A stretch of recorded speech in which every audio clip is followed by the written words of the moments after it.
పెద్దలు గౌరవనీయులు శాసన మండలిలో ప్రతిపక్ష నాయకులు శ్రీ హర్షాచారి గారు, గౌరవ పెద్దలు మాజీ మంత్రివర్యులు శ్రీ మహమూద్ అలీ గారు, గౌరవ పెద్దలు మాజీ మంత్రివర్యులు శ్రీ పొన్నాల లక్ష్మయ్య గారు, మన పెద్దలు మాజీ స్పీకర్ సురేష్ రెడ్డి గారు, మాజీ మంత్రివర్యులు సింగిరెడ్డి నిరంజన్ రెడ్డి గారు, మాజీ మంత్రివర్యులు పెద్దలు ఎర్రవెల్లి దయాకర్ రావు గారు, మాజీ మంత్రివర్యులు శ్రీమతి సత్యవతి రాథోడ్ గారు, గౌరవ శాసన మండలి సభ్యులు పెద్దలు శ్రవణ్ గారు, నవీన్ కుమార్ రెడ్డి గారు, అట్లాగే మరి మాజీ శాసనసభ్యులు మాజీ శాసన మండలి సభ్యులు గంగాధర్ గౌడ్ గారు, శంకర్ నాయక్ గారు, శ్రీమతి పుల్లవమ్మ గారు, అట్లాగే మా తలసాని సాయి కిరణ్ యాదవ్ గారు, ఎల్ శ్రీనివాస్ యాదవ్ గారు, ఇంకా మన పార్టీ యొక్క కేంద్ర కార్యాలయ బాధ్యులు పార్టీ జనరల్ సెక్రటరీ మాజీ రాజ్యసభ సభ్యులు రావుల చంద్రశేఖర్ రెడ్డి గారు, వేదిక ముందు కూడా చాలా మంది సీనియర్ నాయకులు ఉన్నారు, నాయకురాలు ఉన్నారు.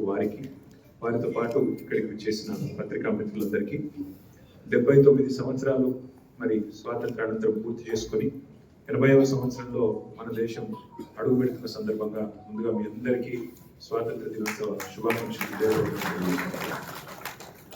79 ఏళ్ళు అయిపోయింది, 80వ ఏట అడుగు పెడతా ఉన్నాం.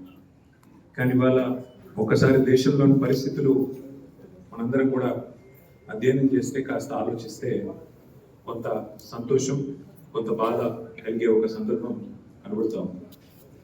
సంతోషం ఏమి అంటే, ఇన్ని వైవిధ్యాలు ఉన్న దేశం, ఇన్ని కులాలు, ఇన్ని మతాలు, ఇన్ని వర్గాలు, ఇన్ని భాషలు, ఇన్ని రకాల యాసలు, ఇంత వైవిధ్యభరితమైన దేశం, ప్రపంచంలోనే అతిపెద్ద ప్రజాస్వామ్య దేశం, దాదాపు 150 కోట్ల జనాభా కలిగిన దేశం, 80 ఏళ్ళు మరి దేశంగా ఇన్ని వైవిధ్యాల మధ్యన, ఇన్ని వైరుధ్యాల మధ్యన కూడా మనగలగడం, ప్రజాస్వామ్యబద్ధంగా ఉండడం అనేది డెఫినెట్గా ఈ దేశంలోని ప్రజల చైతన్యానికి, దేశ ప్రజల పరిణితికి, దేశ ప్రజల విఘ్నతకు నిదర్శనంగా చెప్పక తప్పదు. ఇక్కడ బాధ ఎక్కడ అనిపిస్తుంది అంటే, ఆనాడు స్వాతంత్రం రాకముందు 1947 కంటే ముందు వేల మంది ప్రాణాలు అర్పించి భారతదేశం స్వతంత్రంగా ఉంటేనే అగ్రరాజ్యంగా, ప్రపంచంలోనే ఒక అగ్రదేశంగా ఎదుగుతుందనే ఆకాంక్షతో మన పిల్లలు, వారి పిల్లలు, భవిష్యత్ తరాలు ఉజ్వలంగా ఉండాలి. ఒకనాడు భారతదేశం ఎట్లా అయితే ప్రపంచంలో ఉజ్వలంగా వెలిగిందో, ఆ స్థాయిలో తిరిగి మళ్ళీ స్వాతంత్రానంతరం ప్రకాశించాలని కోరుకున్నారో, ఆ స్థాయిలో పని జరిగిందా, ఆ స్థాయిలో అభివృద్ధి జరిగిందా, ఆ స్థాయిలో కార్యక్రమాలు జరిగినాయి అంటే 80 ఏళ్ల నాటికి కూడా, ఇంకా స్వాతంత్రం వచ్చిన తర్వాత 80 ఏళ్ల నాటికి కూడా జరగలేదని చెప్పాలి. ఎందుకంటే ఈ రోజు మనం ఇక్కడ మాట్లాడుకుంటున్న ఈ సందర్భంగా కూడా మన దేశంలో నీళ్లు లేని ఊళ్ళు, మన దేశంలో రోడ్లు లేని ఊళ్ళు, కరెంటు లేని ఊళ్ళు, చదువు లేని పిల్లలు, చదువుకుందామన్నా తపన ఉన్నా అవకాశాలు లేని పిల్లలు, ఇట్లా చూస్తూ చెప్తూ పోతే ఎన్నో వేల సమస్యలు ఇంకా కూడా భారతదేశంలో ఉన్నాయి. ఒక మాట మనం తిరిగి ఆలోచించుకుంటే, ఎందుకు మరి ఇట్లా ఉంది అని ఆలోచిస్తే, ఒకసారి మననం చేసుకుంటే, ఎందుకంటే స్వాతంత్రం కోసం పోరాడిన ప్రతి ఒక్కరూ ఆశించింది కేవలం స్వాతంత్రం మాత్రమే కాదు.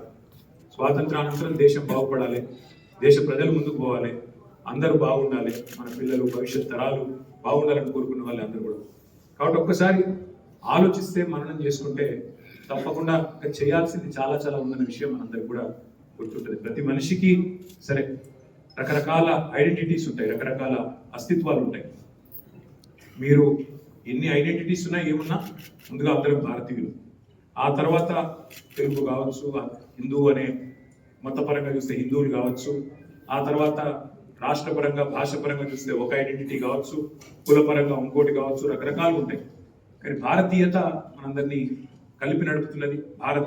భారతీయుడు అనే ఒక భావం మనందరినీ కూడా ఈ దేశం పట్ల ఉన్న ప్రేమతో ఇవాళ కలిపి నడుపుతాం. కానీ బాధ ఎక్కడ అనిపిస్తుంది అంటే, స్వాతంత్రం కోసం ప్రాణాలు అర్పించిన మహానుభావులను ఇవాళ ఉన్న పాలకులు అవమానిస్తా ఉన్నారు. గాంధీ గారిని పట్టుకొని, మహాత్మా గాంధీని పట్టుకొని ప్రపంచం అంతా ఆయన గొప్పతనాన్ని, ఆయన పోరాటంలోని ఔన్నత్యాన్ని, ఆయన మరణించిన 80 ఏళ్ల తర్వాత కూడా శ్లాఘిస్తూ ఉంటే, ఇవాళ భారతదేశంలో కేంద్ర ప్రభుత్వంలో ఉన్న పాలకులు మాత్రం తెల్లారి లేస్తే ఎట్లా గాంధీ గారిని అవమానించాలి, ఎట్లా గాంధీ గారిని చంపిన విధవల్ని, టెర్రరిస్టులని ఎట్లా నెత్తిన పెట్టుకొని పూజించాలి అనే దిక్కుమాలిన భావదారిద్రపు పనులు ఇవాళ కూడా చేస్తూ ఉన్నారు. అట్లాగే Pandit Jawaharlal Nehru, first prime minister of India, ఆయన ఇంకా ఈ రోజు కూడా అవమానిస్తూనే ఉంటారు. ఈ రకంగా స్వాతంత్రం కోసం పోరాడిన వాళ్ళు ఏళ్ళకేళ్ళు దశాబ్దాలు జైళ్ళల్లో ఉన్న వాళ్ళని